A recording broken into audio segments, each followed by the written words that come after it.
Tu as osé enfreindre mon décret? Parce qu'il était le tien, celui d'un mortel.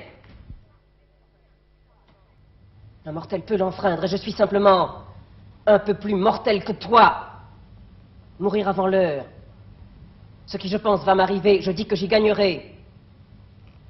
À ceux qui, comme moi, vivent une vie malheureuse, la mort n'est-elle pas de quelque profit? Qui plus est, quel tourment j'aurais éprouvé si j'avais laissé mon frère sans sépulture. Maintenant, j'attends ce qu'on va faire de moi. Mais rien ne me tourmente. Les dieux ne veulent pas voir le corps déchiqueté que la terre ne recouvre pas. Mais s'il te semble que j'ai perdu le sens de craindre leur colère et non la tienne, qu'un insensé alors soit maintenant mon juge. Et c'est par la suite, pendant la confrontation avec Créon, qu'elle prend conscience qu'il s'agit d'un acte exemplaire et que cet acte peut avoir une portée politique et qu'à ce moment-là, elle peut contribuer à renverser Créon ou en tout cas à lever une opposition dans la cité contre Créon. La dureté du fer le plus dur disparaît dans la chaleur du four. Tu vois ça tous les jours, mais elle prend plaisir à troubler les lois établies.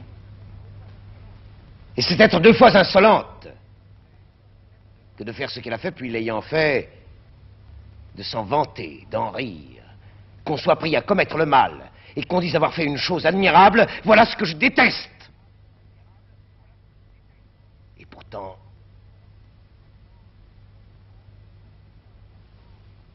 elle qui est de mon sang et qui m'a offensé, je ne veux pas, moi qui suis de son sang, la condamner ainsi. Je te pose une question. Ce que tu as accompli secrètement, étant devenu public, accepterais-tu de dire? Tu éviterais alors un châtiment sévère. Que tu le regrettes. Dis-moi donc pourquoi tu t'obstines.